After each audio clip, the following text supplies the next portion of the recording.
Go.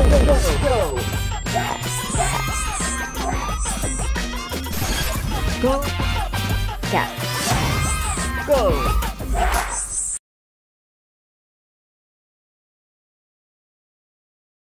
Halo Sobat Gokes, kita kembali lagi di percakapan kali ini investasi, mimpi, atau solusi yang mungkin harus diganti menjadi mimpi dulu baru solusi. Nah, kita kembali lagi dengan Pak Dadang dan Bu Danielta.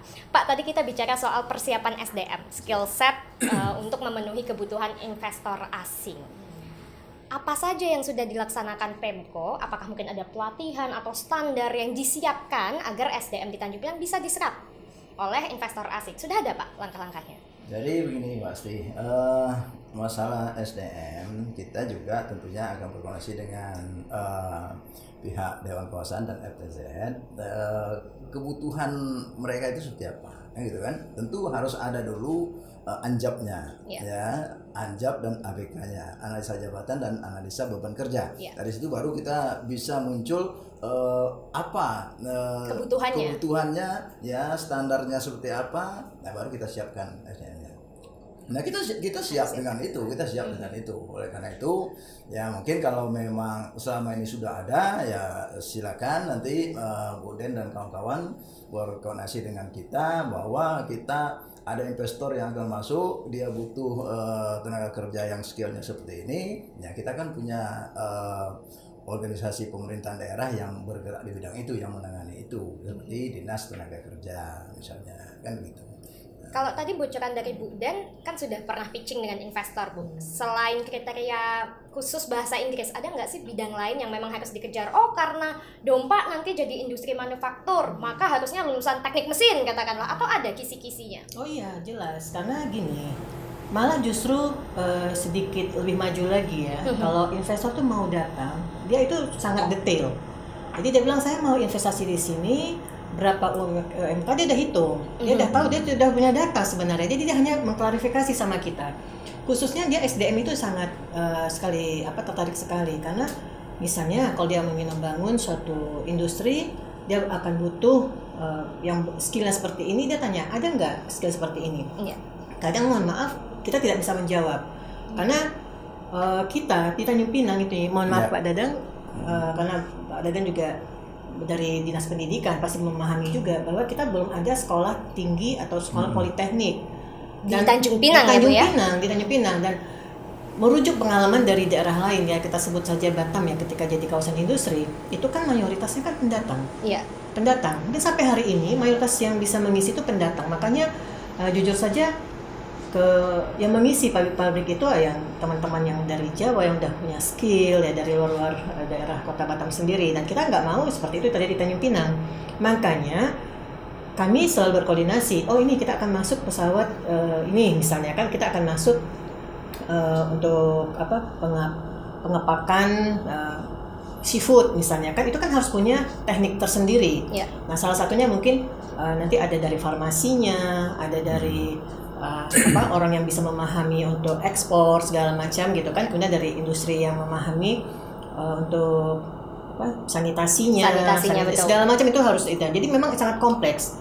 Nah ini contoh ada satu, kita sudah mendapatkan hibah 100 hektar di Tanjung Pinang, mendapatkan hibah dari salah seorang pengusaha, hibah lahan 100 hektar untuk kita promosikan, dan kita sudah promosi sampai ke Arab, dan mereka sangat tertarik untuk membuat kawasan industri halal di situ.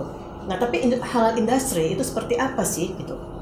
Jadi halal industri ini sekarang jadi tren di dunia. Malah kalau di Indonesia, di Asia Tenggara, ya di Asia Pasifik itu Malaysia, sekarang Thailand kan juga bukan negara Muslim ya. Mayoritas Muslim ya, masih minoritas ya. Muslim. Tapi dengan halal industri itu mindset orang itu pertama bersih, nah, sanitasinya lebih terjaga, nah, seperti itu. Jadi itu suatu kesempatan bagi kita gitu. Nah, cuman setelah kami coba pelajari, kami telusuri, itu sangat-sangat very kompleks sekali untuk menjadikan suatu kawasan itu adalah kawasan industri. Padahal di Pak Dadang di Tanjung Pinang itu sudah ada satu kawasan yang kita masukkan ke dalam rencana nasional. Jadi Tanjung Pinang, di Dompa, kemudian Lobam, dan kemudian di Batam ada satu. Jadi 3 kawasan yang di set di Kepri itu jadi halal industri. Soalnya bilang salah satunya. Jadi kita perlu berbangga juga nih Pak Dadang. Jadi harus kita dorong bersama-sama. Tapi SDM-nya sangat spesifik. Dia harus menguasai farmasi, menguasai sanitasi, menguasai yang berkaitan dengan laboratorium, kemudian pengepakannya, packingannya juga harus ini. Itu contoh aja, contoh bahwa kita juga menyiapkan SDM yang ya kalau kita memang semua kita rekrut lah ya, investor itu kita rekrut, kita nggak akan cukup nih, harus menyiapkan SDM yang punya skill-skill yang spesifik gitu. Nah kita kalau bisa, harapan kami pun juga PIMCO juga harus bagaimana berpikiran untuk membangun suatu sekolah atau apa yang ke arah skill industri gitu. Menyesuaikan dengan target FTZ tadi ya. Ya sebenarnya standar lah ya, kita perlu elektrik, tenaga listrik. Itu ada sih di SMK 3 ya Pak ya. SMK 3 kan sudah ada basic, tapi kan baru start SMK. Kita lebih yang grade lagi gitu. Elektro, listrik itu sudah standar lah. Itu memang kalau dalam kawasan industri itu perlu diperlukan gitu. Seperti itu. Contoh-contoh belum lagi nanti yang farmasi, yang lain-lainnya lah seperti itu gitu. Artinya ada PR yang harus dikerjakan ya Pak ya, menyiapkan kita SDM bersama. ini. Jangan nanti kita jadi penonton 5-10 tahun lagi SDM kita hanya tinggal penonton gitu kan. Dan anak kita ini bukannya main-main ya, FTZ ini istilah tuh nyata ya, wujud gitu. Ada maupun KEK maupun FTZ, ada kawasan yang dipersiapkan untuk menjadi kawasan untuk mendobrak ekonomi negara. Nah, dan salah satunya adalah investasi. Tentu orang investasi tuh bikin pabrik dengan cost biaya yang murah segala macam. Ya walaupun sekarang tren orang pindah ke Vietnam, pindah ke misalnya Myanmar atau ke Thailand, itu misalnya pengusaha-pengusaha ya, apalagi sekarang kan lagi ada konflik dagang, perang dengan Cina. Dengan Cina kita sebenarnya banyak pengusaha Cina itu, ratusan pengusaha yang dari luar Cina itu menarik investasinya. Betul. Nah, jadi salah satunya kan sebenarnya ini peluang bagi Indonesia, khususnya di kawasan free trade zone seperti kita di Kepri ini mendapat anugerah sebenarnya dengan adanya kawasan FTZ di Kepri ini. Tinggal bagaimana how kita memanage bersama-sama daerah. Itu ya Bu ya. Ini menjadi dilematis, bagaimana seharusnya FTZ ada untuk menyerap tenaga kerja, tapi kalau SDM-nya tidak siap, jadinya pendatang yang masuk. Ini yang kita khawatirkan sebenarnya. Nah, artinya kan lagi-lagi masyarakat punya PR juga menyiapkan anak-anak mudanya menjadi anak-anak muda produktif, terdidik, karena nantinya jangan kaget 5-10 tahun akan datang Tanjung Pinang sudah berkembang pesat. Pak, bicara soal OMK Pak, atau ada yang mau Bapak sampaikan terlebih dahulu? Sebentar. Gimana Pak? Masalah sumber daya manusia ini memang menarik untuk dibahas, dan sebenarnya nggak cukup waktu 2 jam. Kita harus bikin segmen tersendiri ya Pak ya kalau untuk itu. SDM, seperti yang tadi disampaikan oleh Bu Den ya, menyiapkan SDM yang unggul. Nah, kita kembali lagi bahwa administrasi pemerintahan saat ini itu diatur dengan Undang-Undang 23 2014 dan ada kewenangan pemerintah provinsi di situ, ada kewenangan pemerintah kabupaten kota dalam hal menyiapkan SDM. Nah, oleh karena itu sebenarnya kembali kepada asbabun nuzul dibentuknya Dewan Kawasan ini oleh pemerintah pusat. Itu sebenarnya sudah bagus. Ya, sekarang kan Dewan Kawasan ini kan ketuanya gubernur. Iya, betul Pak. Ya kan, ketuanya gubernur. Nah, cuma mungkin ya perlu kita pertajam lagi. Saya sepakat sebenarnya akhir-akhir ini kan ada pembahasan tuh di Senayan ya, akan menyatukan ya, karena instruksi presiden itu mengintegrasikan. Coba itu sih Kepri itu diintegrasikan seperti apa di kawasan yang 4 tadi. Nah, sekarang minimal yang satu pulau ini Bintan dan Tanjung Pinang ini seperti apa integrasinya di bawah koordinasi gubernur tentunya. Kan sekarang kalau dalam struktur yang ada sekarang kan baru bahwa Bupati Bintan wakil ketua 1, wali kota Tanjung Pinang wakil ketua 2, kan seperti itu. Nah, yang namanya wakil-wakil ketua ini kadang-kadang kan perannya kan menunggu jadinya. Betul. Kan menunggu masih ketua. Terbatas kan ya Pak ya. Nah, mestinya ini ya kita sepakat ya, kalau kami berharap dipertajam lah. Ini dipertajam. Apa sih ya tanggung jawab pemerintah Kota Tanjung Pinang dan FTZ Tanjung Pinang itu sebagai apa? Misalnya seperti satker lah misalnya kan, seperti satuan kerja lebih greget. Baru kita nanti bicara mempersiapkan SDM tadi. SDM tadi. Jadi nanti seperti misalnya kita kalau mau mendirikan politeknik, ya politeknik misalnya itu tidak selesai oleh pemerintah kota. Betul. Kayak gitu. Nah, oleh karena itu ya ini sebenarnya terintegrasinya Dewan Kawasan ini ya sangat kita tunggu juga ya Pak ya. Dan dengan perannya yang dipertajam bahwa FTZ Kota Tanjung Pinang berperan benar-benar. Nah, sekarang ini mohon maaf ya, mungkin itu tadi saya katakan seolah-olah Tanjung Pinang hanya nempel saja di Bintan gitu kan. Kesannya seperti itu kebanyakan orang tahu. Padahal tidak demikian harusnya. Iya, gitu. Dalam penyebutan saja ya masih Batam, Bintan, Karimun. Karena pulau ya Pak ya. Ya mungkin perlu ditambahkan sedikit nih informasi untuk juga teman-teman masyarakat di kita sudah berjuang BP Tanjung Pinang dalam setiap pertemuan tingkat nasional, jika di di provinsi dengan Dewan Kawasan kita berjuang. Jadi sekarang Pak bahasanya itu sudah BKT. Di luar Batam. BKT ya. Bintan, Karimun, Tanjung Pinang ya Bu ya. Jadi sekarang dalam rapat-rapat nanti mungkin kita meminta masukan kalau ada integrasi nanti itu ada satu BBKT jadinya Bu. Enggak, Batam dikeluarkan. Batam tersendiri ya karena sudah senior nasional ya. Sudah nasional. Jadi yang sekarang ini tapi bisa kemungkinan Batam bisa tetap gabung. Tapi kita minta Tanjung Pinang itu dibuatkan punya nomenklatur sendiri begitu ya. Itu udah. Ini perlu diketahui oleh masyarakat. Ya, perlu. Kita harus ini kan. Jadi masyarakat yang bilang kecil hati. Iya. Karena kita bangga ya Pak ya. Kok bisa hilang soalnya tersembunyi dalam Bintan. Walaupun kita berulang kali menjelaskan bahwa itu ada dua pemerintahan, orang kan nggak mau tahu. Karena taunya Pulau Bintan, Kabupaten Bintan kan. Itu mindsetnya. Tapi sekarang ini mudah-mudahan kita pun dalam setiap rapat dan kami juga terus memantau ini, kita bilang tolonglah nanti kalau ada perubahan undang-undang kan integrasi ini kan mau dijadikan satu aturan.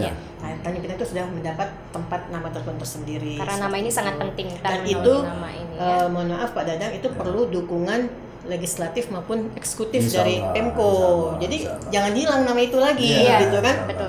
Sekarang saya bisa tunjukkan bukti kita rapat-rapat di Menko, rapat-rapat di Jakarta di mana itu udah sebutannya BKT. Kita patut berbangga hati ya. Mudah-mudahan. Tapi ini kita dorong bersama lah, jangan nanti nama itu hilang lagi seperti itu. Itu karena kita tidak bergerak.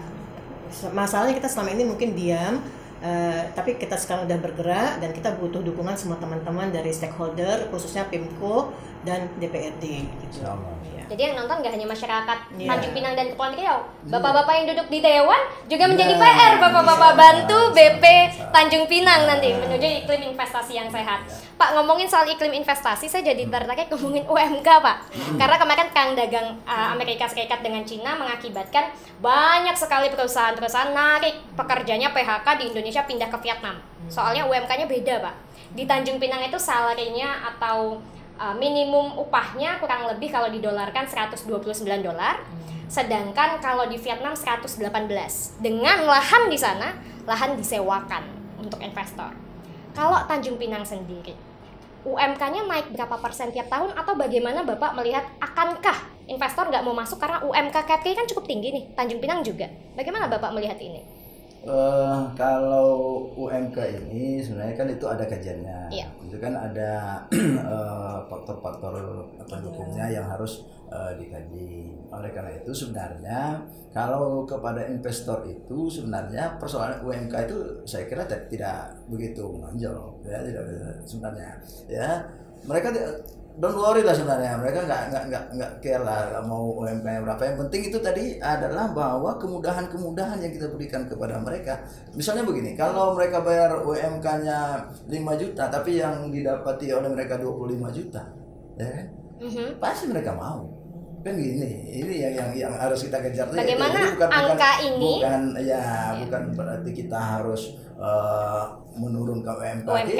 Tidak itu karena UMK itu memang ada standar-standar yang harus kita ikuti. Tapi optimiskah Pemko bahwa dengan UMK, mohon maaf, UMK Tanjung Pinang atau KPI provinsi yang cukup tinggi ini bisa memberikan SDM yang sudah sesuai investor asing? Nah ini bagaimana Pak? Bapak harus optimis dong. Optimis Pak. Harus optimis karena. Bagaimana kompetensi bahasa Inggrisnya mungkin kompetensi bahasa asing? Kita akan perbanyak pendidikan dan pelatihan tentang ini ya, tentang kebutuhan tenaga kerja. Itu tadi kita minta ini, Pemko kan karena sudah ada Dewan Kawasan dan RTZ sudah ada kan, mereka punya nih analisanya kebutuhannya berapa ya tahun ini, kebutuhannya tentang apa saja, spesialisasi apa saja, nanti kita yang bersama dengan DPRD ya, bagaimana kita membuat, kalau tidak bisa melalui pendidikan formal ya kan bisa pendidikan informal kan. Yang penting adalah bahwa kebutuhan terhadap skill setnya itu bisa terpenuhi. Bisa kita penuhi. Bu Danielta, jujur-jujuran Bu, UMK menjadi faktor penting nggak ketika pitching dengan investor asing? Ya jelas dong, namanya orang investor itu pasti ada hitungan-hitungannya, ya kan, dia bagaimana, kenapa Vietnam itu tertarik. Ini saya kasih gambaran. Ya. Vietnam itu menjadi idola sekarang. Ya. Kita saingan banget dengan Vietnam ya, Indonesia-Vietnam ya. Indonesia-Vietnam kejar-kejaran untuk menarik investor asing kan gitu. Dia baru merdeka tahun 75 setelah digempur habis-habisan. Ya, dia bisa bangkit menjadi suatu negara yang maju. Why? Tentu ada pertanyaan. Ya. Di sana jam kerja mereka itu 14 jam. 14 jam. Gajinya hanya 1,5 juta kalau dirupiahkan, ya kan? Apa cukup dengan seperti itu? Nah, kita UMK sudah cukup tinggi, 3 juta lebih kalau sekarang ya Pak. Iya, Pak Dadang ya. Kerja 8 jam. Itu pun masih berkeluh kesah seperti itu. Nah, jadi mindset dari tenaga kerja kita juga harus dirubah mindsetnya gitu. Jadi namanya investor dia tentu ini. Nah, ini sekarang saya kasih gambaran juga. Investor kan tentu dia menghitung. Oh, di sini apalagi di sana di Vietnam pemerintah mau menyerahkan lahan. Iya, betul. Mereka kasih lahan sewa jatuhnya. Bisa nanti mereka pakai 30 tahun, 50 tahun, 100 tahun kan kebijakan masing-masing negara berbeda-beda. Di Indonesia FTZ 70 tahun. 70 tahun, ya kan? Nah, itu lahan mereka siapkan sendiri. Nah, ini ada yang uniknya, sebenarnya ini juga peluang bagi pengusaha-pengusaha lokal. Karena pengusaha investor asing itu, dia ketika masuk, dia selalu bertanya, ada nggak pengusaha lokal bisa bermitra? Memang mereka cari ya? Mereka cari. Dan seperti itu, karena apa? Banyak juga perizinan di Indonesia ini yang tidak atau yang belum membolehkan pengusaha asing itu menguasai seluruhnya. Jadi bumi, air, semua itu ya harus dikuasai itu oleh orang Indonesia lah, pemerintah, tapi orang Indonesia, jadi mereka bermitra. Karena mereka kan datang ke suatu negara kan untuk mencari untung, bukan untuk menguasai bumi, tanah segala macam gitu. Jadi mereka selalu bermitra dengan investor lokal gitu. Jadi kita memang selalu berupaya, kita pendekatan ke Kadin, kita carilah teman-teman yang mau bermitra. Jadi tugas kami seperti itu juga gitu, menyatukan kawan-kawan dari PMA maupun PMDN seperti itu.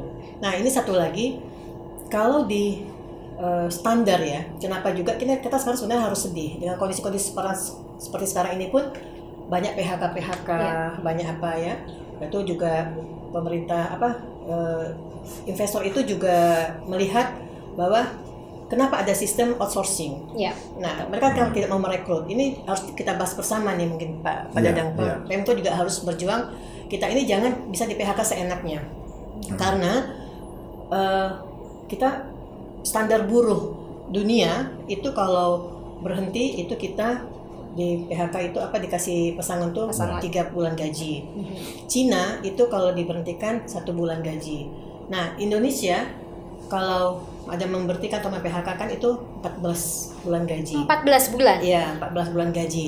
Itu jadi sangat berat, khususnya banyak pengusaha mengeluh itu sangat berat. Makanya mereka pakai sistem outsourcing kontrak. Iya, betul. Kontrak. Sebenarnya kontrak ini sangat merugikan kepada tenaga pekerjanya kerja kita. Betul. Gitu. Ini mungkin perlu juga dijadikan suatu untuk pemikiran kita bersama, bahwa ada hal-hal yang juga harus kita bantu untuk menyelamatkan masyarakat, tenaga kerja kita, generasi muda kita gitu kan. Jadi 1 tahun kontrak, habis itu nggak tahu lagi mau kemana. Ya kalau diperpanjang, kalau tidak makanya kita dengar di PHK sekian ribu, di PHK sekian ratus gitu kan. Apalagi dengan hanya tidak, kalau di kontrak itu tidak ada penggantian gitu.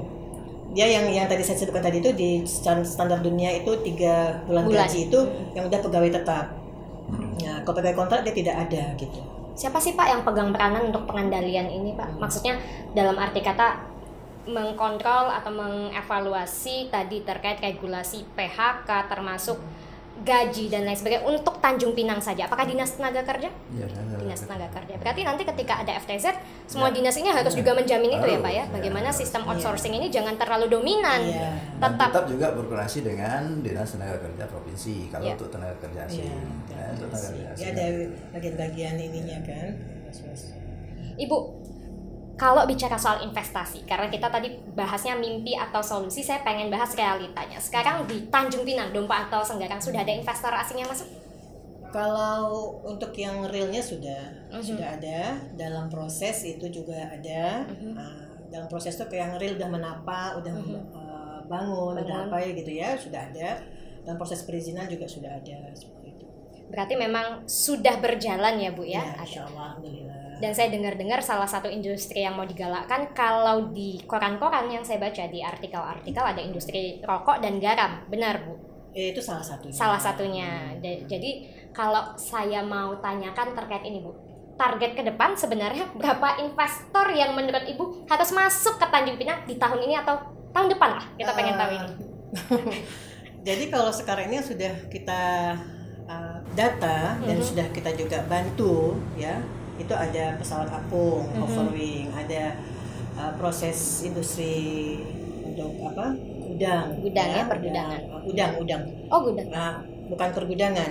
Nah, ini kemarin baru 2 hari yang lalu kita kedatangan investor juga. Perwakilnya ada di Jakarta, dia mendengar ada FTZ di Tanjung Pinang, itu dia mencari 500 hektar lahan untuk membuat pergudangan yang ada di Dompa seperti itu. Jadi untuk industri dan pergudangan di Dompa dia butuh 500 hektar. Kita udah koordinasi dengan pemilik lahan di situ dan kita sudah plotkan untuk dia. Dan ini katanya sih insya Allah 99%. Nah dia berminat seperti itu kan, tinggal harga lahan dia udah pantau segala macam, dia udah pantau. Nah ada belasan investasi yang sudah masuk. Tapi kita juga terbatas karena Dompa itu hanya 1.300 hektar. Itu sebenarnya kecil ya, Pak Dadangnya kecil gitu. 1.300 hektar tuh ya satu orangnya butuh 500 hektar. Berarti udah tinggal berapa kan gitu kan, nanti ada yang 20, ada yang 200, ya tergantung mereka mau bikin apa lah seperti itu kan. Tapi contoh untuk overwing dia udah minta siapkan 200 hektar. Dan kita carikan juga, kita soundingkan juga pemilik lahan sekarang dalam proses negosiasi harga gitu ya. Itu kan tergantung mereka. Yang penting kita hanya mempertemukan, memfasilitasi pertemuan seperti itu. Pertanyaan penutup Pak. Ketika FTZ sudah membantu membangun infrastruktur mungkin atau kementerian lain, APBN tadi, Pemko siap mengelola nggak Pak? Contoh Tanjung Moco seperti itu misalnya Pak. Atau Pemprov jatuhnya perannya untuk mengelola aset-aset yang sudah dibangun. Ya, jadi tentu itu tergantung kewenangannya. Ya, sesuai kewenangannya. Kalau memang kewenangannya ada di pemerintah kota, ya tentu pemerintah kota siap untuk itu. Ya, bagaimana aset-aset ini menjadi aset kita, ya itu kan harus kita. Tapi berarti bisa pelimpahan aset itu. Ya. Nah, cuman saya ingin menyampaikan bahwa saat ini yang kita butuhkan adalah bahwa kita butuhkan gerak cepat yang bisa langsung dirasakan oleh masyarakat.